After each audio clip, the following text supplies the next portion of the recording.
Hello my dear friend. आज के इस वीडियो में आपका स्वागत है।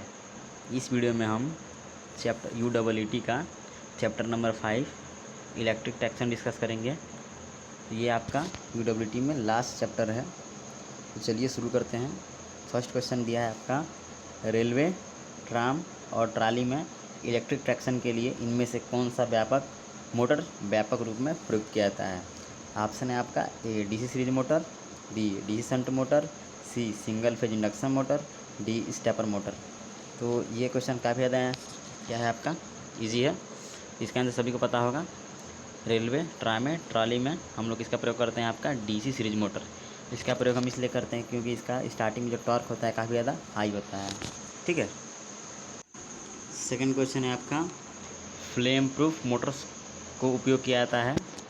तो इसका आंसर है आपका विकल्प है आपका पहला विस्फोटक वातावरण के लिए, दूसरा आर्द्रता मुक्त वातावरण के लिए, तीसरा आपका डस्ट यानी कि धूल मुक्त वातावरण के लिए।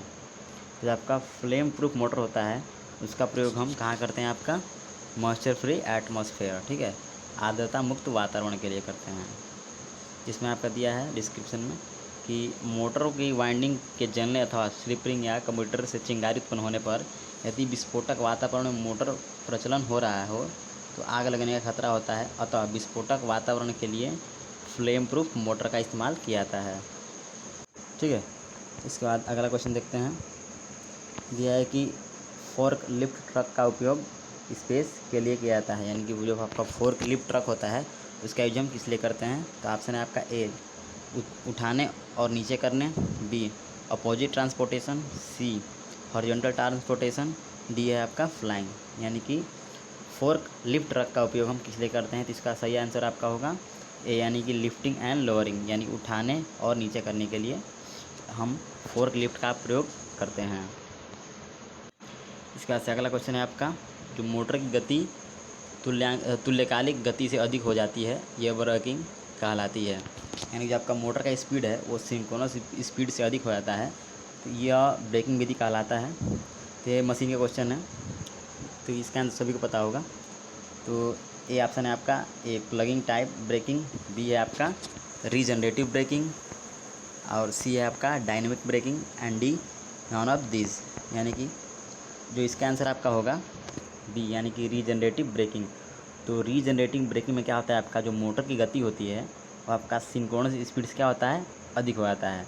इस प्रकार से वहाँ पे आपका एक विपरीत फोर्स लगता है जिससे आपका मोटर रुक जाता है। ठीक है। यह ब्रेकिंग जो आपका होता है काफ़ी ज़्यादा महंगा भी होता है। तो यहाँ पे दिया है कि जब मोटर गति तुल्यकालिक गति से अधिक हो जाती है तो यह ब्रेकिंग विधि रीजनरेटिव ब्रेकिंग कहलाता है। ठीक है। इसमें आपका दिया है कि रीजनरेटिव ब्रेकिंग के संबंध में जो ऊर्जा उत्पन्न होती है वो सोर्स को सप्लाई कर दी जाती है इसके लिए निम्नलिखित शर्त सेटिस्फाई होना चाहिए। यानी कि जो आपका ई है वो क्या होना चाहिए, भी से बड़ा होना चाहिए। ठीक है। इसके बाद इसमें आपका दिया था ए ऑप्शन की प्लगिंग टाइप ब्रेकिंग। इसमें आपका क्या होता है कि जो आपका पोल का कनेक्शन होता है, जो टर्मिनल का कनेक्शन होता है उसे हम क्या करते हैं इंटरचेंज कर देते हैं। ठीक है। ये इस तरह आपका ये ब्रेकिंग लगता है। और डायनेमिक ब्रेकिंग जो आपका होता है इसमें हम क्या करते हैं कि मोटर को सप्लाई को कट करके, ठीक है, उसमें हम क्या करते हैं उसके टर्मिनल पर हम एक बाहरी रेजिस्टेंस जोड़ देते हैं। ठीक है। जिससे मोटर आपका रुक जाता है। ठीक है। इस प्रकार से आपका इसमें आपका आंसर सही होगा बी, यानी कि रीजनरेटिव ब्रेकिंग। इसके बाद से अगला क्वेश्चन है आपका, low frequency supply is obtained by, यानी कि कम आवृत्ति की आपूर्ति कैसे प्राप्त की जाती है। ऑप्शन है आपका मोटर जनरेटर सेट, बी है फ्रीक्वेंसी चेंजर, सी है आइदर मोटर जनरेटर सेट और फ्रीक्वेंसी चेंजर, और डी है आपका both magnetic motor generator set और फ्रीक्वेंसी चेंजर। तो इसमें आपका जो आपका सही आंसर होगा आपका होगा सी, यानी कि मोटर जनरेटर सेट या फिर आवृत्ति परिवर्तक में से कोई भी। तो हम लो फ्रीक्वेंसी सप्लाई के लिए हम किसका प्रयोग कर सकते हैं, आपका मोटर जनरेटर सेट या फिर फ्रीक्वेंसी चेंजर का यूज कर सकते हैं। आपका दिया है आपका कि मोटर जनरेटर सेट वो युक्ति है जो एक प्रकार की विद्युत ऊर्जा को दूसरे प्रकार की ऊर्जा में परिवर्तित करने के काम आती है। मोटर जनरेटर का सेट का उपयोग आवृत्ति, वोल्टता या कला फेज बदलने में होता है। उसके बाद दिया आवृत्ति परिवर्तक यानी फ्रीक्वेंसी चेंजर। तो इसमें आपका क्या होता है, आवृत्ति परिवर्तक एक इलेक्ट्रॉनिक या फिर इलेक्ट्रोमैकेनिकल डिवाइस है जो आवृत्ति को बदलने में प्रयुक्त होती है। अतः मोटर, जनरेटर सेट तथा आवृत्ति परिवर्ती की सहायता से निम्न आवृत्ति की आवृत्ति प्राप्त की जा सकती है। ठीक है, इसके बाद से नेक्स्ट क्वेश्चन है आपका, दिया इसमें कि भारतीय विद्युत शुल्क के दो भाग क्या हैं। तो ऑप्शन है आपका fixed and variable charge, second है आपका capacity charge and energy charges, और थर्ड है आपका capital cost and UI charges, यानी कि यूनिट इकाई शुल्क। ठीक है, तो इसमें आपका सही आंसर होगा आपका यानी कि 1। तो फिक्स्ड एंड वेरिएबल चार्ज, तो भारतीय विद्युत शुल्क के जो दो भाग होते हैं आपका फिक्स्ड एंड वेरिएबल चार्ज होते हैं। ठीक है, इसके बाद से अगला क्वेश्चन देखते हैं। यह है कि बिजली से चलित रेलवे ट्रैक्शन सिस्टम में ट्राली वायर से करंट को प्राप्त करने के लिए प्राप्त करने वाले को क्या कहा जाता है। ठीक है, यानी जो आपका जो बिजली से इलेक्ट्रिक ट्रैक्शन जो आपका चलता है उसमें जो ट्राली वायर से जो करंट प्राप्त करते हैं उसे हम क्या कहते हैं। ऑप्शन दिया है ए पेंटोग्राफ, बी बो कलेक्टर, इसके बाद से आपका सी ऑप्शन है पोल कलेक्टर, और डी है आपका कैटेनरी। जिसमें आपका सही आंसर आपका होगा ए, यानी कि पेंटोग्राफ। जो आपका इलेक्ट्रिक ट्रैक्शन सिस्टम में डिवाइस के द्वारा हम क्या करते हैं, करंट को कलेक्ट करते हैं, उसे हम क्या कहते हैं, पेंटोग्राफ। ठीक है, यहाँ पे आपका ब्रीफ में दिया है कि वैद्युत ट्रैक्शन में ट्राली वायर से धारा को प्राप्त करने वाली युक्ति को पेंटोग्राफ कहते हैं। पेंटोग्राफ का प्रयोग 100 किलोमीटर प्रति घंटा से 150 किलोमीटर प्रति घंटा की गति वाली गाड़ियों में किया जाता है तथा इसमें 2000 से 3000 एम्पीयर तक की धारा को संग्रह किया जा सकता है। ठीक है, ये पेंटोग्राफ आप देखे भी होंगे। इसके बाद से अगला क्वेश्चन है आपका, औद्योगिक अनुप्रयोगों में कौन से विद्युत ब्रेकिंग का उपयोग किया जाता है। तो ऑप्शन है आपका ए रीजनरेटिव ब्रेकिंग, बी आपका प्लगिंग, सी स्टैटिक ब्रेकिंग, डी है आपका डायनामिक ब्रेकिंग। तो इसका आपका आंसर होगा ए, यानी कि रीजनरेटिव ब्रेकिंग। तो रीजनरेटिव ब्रेकिंग बारे में हम पीछे देख लिए हैं। इसमें क्या होता है, जो आपका ई होता है आपका वो भी से क्या होता है, बड़ा होता है। ठीक है ना, तो दिया है आपका उद्योगों में इलेक्ट्रिकल ब्रेकिंग की रीजनरेटिव ब्रेकिंग का प्रयोग किया जाता है क्योंकि इस ब्रेकिंग सिस्टम में उद्योगों में पावर की बचत होती है। ठीक है, इसके बाद से दिया है आपका ट्रेन की फ्री रनिंग चाल किस पर निर्भर नहीं करता है। तो इसमें आपका ऑप्शन है ए एक्सेलरेशन यानी त्वरण, बी ड्यूरेशन ऑफ स्टॉप्स यानी रुकने का समय, सी डिस्टेंस बिटवीन स्टॉप, और डी है आपका रनिंग टाइम। तो इसमें आपका जो दिया है फ्री रनिंग स्पीड है ना, जो आपका होता है वह किस पे डिपेंड नहीं करता है। तो इसका आपका आंसर होगा आपका बी, यानी कि रुकने का समय, ड्यूरेशन ऑफ स्टॉप, इस पर आपका डिपेंड नहीं करता है। तो यहाँ पे दिया आपका डिस्क्रिप्शन में अच्छे से कि लोकोमोटिव के प्रचालन का ग्राफ लोकोमोटिव के मुक्त गति का समय, प्रारंभिक त्वरण, ठीक है, दोनों ठहराव के बीच की दूरी तथा कुल गति का समय वह अवरोधन पर निर्भर करता है। इसमें मुक्त गति समय ठहराव के समय पर निर्भर नहीं करता है। ठीक है ना, जो आपका ड्यूरेशन ऑफ स्टॉप्स है उस पर आपका डिपेंड नहीं करता है। यहाँ आपका दिया है कि नगरीय व उपनगरीय प्रचालन में ठहराव के बीच कम दूरी के कारण मुक्त गति के लिए समय नहीं मिलता तथा उसमें त्वरण व मंदन की दर अधिक होती है। ठीक है, इसमें आपका दिया है अगला क्वेश्चन देखते हैं। इसमें आपका दिया है कि क्रेन की ट्रैवलिंग चाल होती है। ऑप्शन है आपका ए 20 से 30 मीटर प्रति सेकंड, बी है आपका 5 से 10 मीटर प्रति सेकंड, सी आपका 1 से 2.5 मीटर प्रति सेकंड, और डी है आपका 10 से 15 मीटर प्रति सेकंड। तो इसका आपका आंसर होगा सी, यानी जो क्रेन की स्पीड होती है वो आपका 1 से 2.5 या फिर 2.5 मीटर प्रति सेकंड की दर से चलती है। ठीक है, अगला क्वेश्चन देखते हैं। दिया है कि ब्रेकिंग की एक विधि है जिसमें मोटर का आर्मेचर सप्लाई से संयोजित रहता है और इसमें शक्ति ग्रहण करके मोटर के घूमने के विपरीत दिशा में आघूर्ण उत्पन्न करते हैं।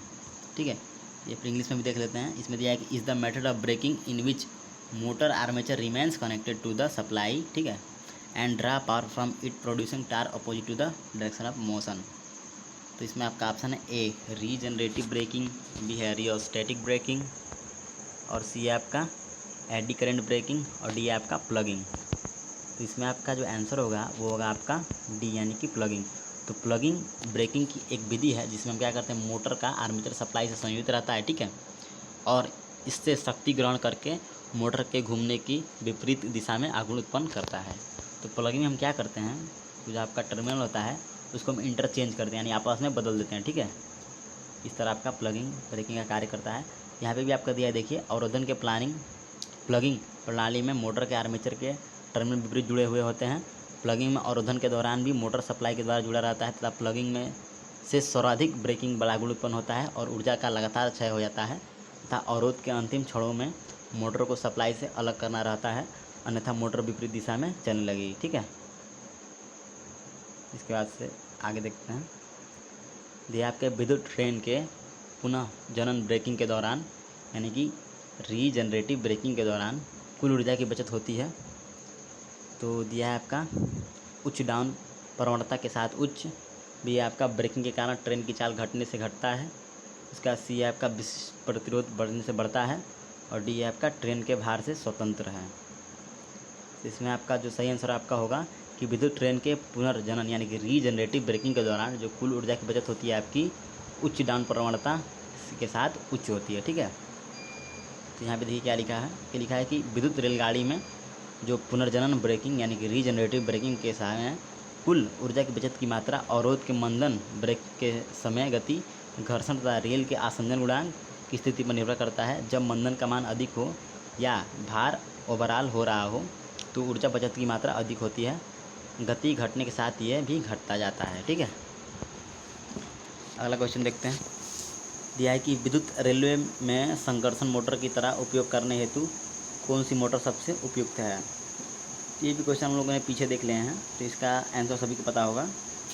तो इसका सही आंसर होगा आपका डीसी सीरीज मोटर, यानी कि विद्युत रेलवे में संकर्षण मोटर के लिए हम किसका प्रयोग करते हैं, आपका डीसी सीरीज मोटर का। ठीक है, तो यहाँ पे देखिए थोड़ा अच्छे से दिया है कि इलेक्ट्रिक ट्रेनों में उच्च बलागुणों की आवश्यकता होती है, क्योंकि इसलिए डीसी सीरीज मोटर का उपयोग किया जाता है। जो आपका इलेक्ट्रिक ट्रेन होता है उसमें हमको क्या चाहिए, आपको हाई स्टार्टिंग टॉर्क चाहिए। ठीक है, तो ये आपका डीसी सीरीज मोटर में होता है, इसलिए हम इसका उपयोग करते हैं। तो यहाँ पे दिया है कि टी जो होता है आपका आई स्क्वायर के समानुपाती होता है। ठीक है ना, जो टॉर्क होता है आपका करंट के स्क्वायर के समानुपाती होता है।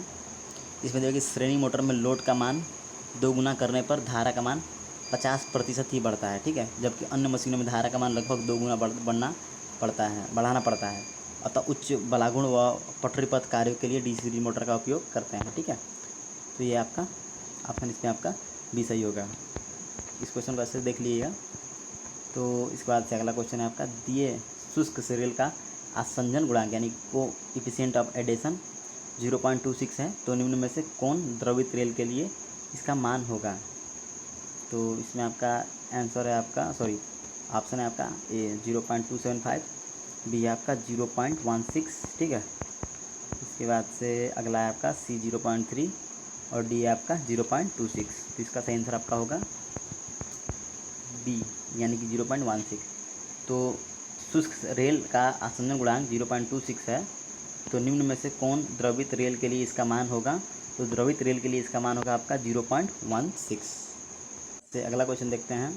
यह है कि पुनर्जीवी आरोधन यानी कि रीजनरेटिव ब्रेकिंग के दौरान क्या होता है। तो ये भी सभी को पता होगा। दिया है आपका ऑप्शन है, डीसी मशीन एक जनित्र के रूप में कार्य करती है, डीसी मशीन एक मोटर के रूप में कार्य करती है, सी आपका डीसी मशीन का जो ईएमएफ होता है आपका आरोपित वोल्टेज से कम होता है, और डी है आपका डीसी मशीन का जो बैक ईएमएफ होता है आरोपित वोल्टेज के समान होता है। तो इसमें आपका जो सही आंसर आपका होगा यानी कि ए, जो आपका जो डीसी मशीन होता है आपका वो एक जनित्र के रूप में कार्य करने लगता है। ठीक है, इसको देख लीजिएगा अच्छे से। इसके बाद अगला क्वेश्चन देखते हैं। इसमें आपका दिया है कि आसंजन के सहकारी कारक उच्च होते हैं जब, यानी जो को एफिशिएंट ऑफ एडेशन होता है आपका ये हाई कब होता है। तो इसका ऑप्शन है आपका रेल तैलीय हो यानी कि ऑयल हो, बी है आपका रेल गीली हो, सी है आपका रेल धूल युक्त हो, और डी है आपका रेल सूखी हो। तो इसमें आपका सही आंसर होगा डी, यानी कि जब रेल सूखी हो तो उसका जो आसंजन के सहकारी कारक होते हैं आपके क्या होते हैं, उच्च होते हैं। ठीक है, और जब आपके ड्राई हो तो उच्च होते हैं, और जब आपके गीली हो तो आपके क्या होते हैं, बहुत ही कम होते हैं। इसके बाद से अगला क्वेश्चन है आपका कि लंबी दूरी वाली रेलगाड़ियों के एक यात्री डिब्बे में लाइटनिंग के लिए पावर कैसे प्रदान की जाती है। ठीक है, तो आपका जो लॉन्ग डिस्टेंस के लिए जो रेलगाड़ी होती है उसमें जो लाइट होता है उसका पावर हम कैसे प्रदान करते हैं। तो इसमें आपका दिया answer option A directly from overhead electric line, B आपका from individual generator of bogie and battery, यानी कि बोगी के अलग जनरेटर तथा बैटरियों से। सी आपका रेलों से। डी आपका लोकोमोटिव से। तो जो आपका लंबी दूरी वाली रेलगाड़ी होती है कि एक यात्री डब्बे में जो लाइटनिंग की जो पावर होती है हम लोग कहाँ से लेते हैं, आपका बोगी के अलग जनरेटर तथा बैटरियों से ले आता है। ठीक है, यहाँ पे आपका दिया है।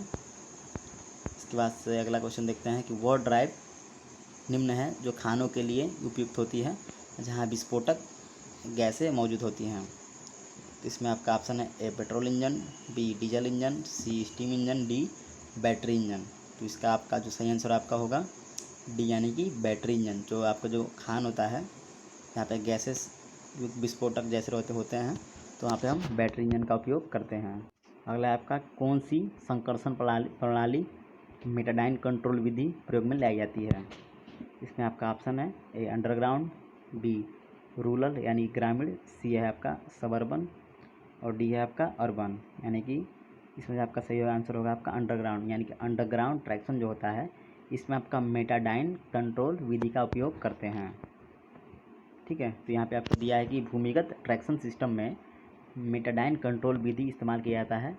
तो मेटाडाइन में प्रयुक्त वोल्टेज स्थिर तथा धारा अस्थिर होता है, यानी कि जो आपका वोल्टेज होता है आपका कांस्टेंट होता है और आपका करंट होता है आपका जो क्या आता है अस्थिर होता है। ठीक है ना, परंतु निर्गत वोल्टता अस्थिर तथा धारा स्थिर होती है। तो यहाँ पे दिया है कि निर्गत यानी कि जो आपका आउटपुट होता है वोल्टेज आपका वो अस्थिर होता है तथा धारा आप क्या होता है आपका स्थिर होती है। तो अर्थात ट्रैक्शन मोटर के प्रयुक्त वोल्टता सूक्ष्मता से बढ़ाई या घटाई जा सकती है। इसकी संरचना डिस्ट धारा आर्मेचर की तरह होती है। इसमें क्या होता है आपका द्विध्रुव कुंडलन होती है तथा 4 ब्रश से लगी रहती है। ठीक है, तो इसमें आपका होगा अंडरग्राउंड, यानी कि मेटाडाइन कंट्रोल विधि आपका अंडरग्राउंड में यूज करते हैं और यहाँ पे इसका थोड़ा बहुत विवरण दिया है। ठीक है, अगला क्वेश्चन है कि एक सिंगल फेज ट्रैक्शन प्रणाली की आवृत्ति क्या है। इसमें आपका आंसर है आपका क्वेश्चन है अरे ऑप्शन है मिस्टेक हो गया थोड़ा। तो ऑप्शन है आपका ए 50 हर्ट्ज, बी 450 हर्ट्ज, सी 16.67 हर्ट्ज और डी आपका 452/5 हर्ट्ज। तो ये आपका आंसर होगा इसमें आपका सी, यानी कि 16.67 हर्ट्ज। तो सिंगल फेज सीरीज मोटर में हम आपका जो कम्यूटेटर मोटर ही आपका सर्वोत्तम होता है। ठीक है ना, तो इसमें आपका हम 16.67 हर्ट्ज का उपयोग करते हैं। ठीक है, यहाँ पे दिया कि इस एक एसी सिंगल फेज मोटर होते हुए भी संकर्षण कार्यों के डीसी सीरीज मोटर की तरह अति ही उपयोग किया जाता है। ठीक है, तो यहाँ पे आपको दिया कि संकर्षण कार्यों के लिए इस मोटर की अभिकल्पना उच्च अश्वशक्ति यानी 3000 HP तक न्यून संकर्षण आवृत्ति यानी कि 25 हर्ट्ज में आपका उपयोग कर देता है। न्यून प्रचलता वोल्ट आपका जो होता है आपका 300 से 400 वोल्ट तक होता है। ठीक है, अगला क्वेश्चन देखते हैं कि विद्युत चालित मोटर को बार बार चलाने और बंद करने की आवश्यकता निम्नलिखित में से किस अनुप्रयोग में होती है। तो ए ऑप्शन है आपका air conditioner, B lifts and hoist और सी आपका ग्राइंडिंग मिल, डी है आपका पेपर मिल। तो ये क्वेश्चन काफ़ी ज़्यादा आसान है। इसमें आपका जो सही आंसर आपका होगा बी, यानी कि लिफ्ट एंड होस्ट। तो लिफ्ट और होस्ट में हास्ट में आपका जो विद्युत चालित मोटर होता है इसे क्या करते हैं बार बार चलाने तथा बंद करने की आवश्यकता होती है। तो इस प्रकार से हम लोगों ने लगभग 20 to 30 क्वेश्चन को कंप्लीट किया है। इसके बाद नेक्स्ट वीडियो में हम इसके बाद वाले क्वेश्चन को देखेंगे। ठीक है, तो यदि ये वीडियो आपको अच्छा लगा तो प्लीज़ लाइक शेयर और सब्सक्राइब करें। और यदि इस वीडियो के किसी भी क्वेश्चन में आपको कोई भी डाउट हो या फिर लगे कि आपको इसमें कोई मिस्टेक है तो प्लीज़ कमेंट बॉक्स में कमेंट करें। ठीक है, उसे अगली बार सुधारा जाएगा। ठीक है, तो इस वीडियो को देखने के लिए धन्यवाद। जय हिंद, जय भारत।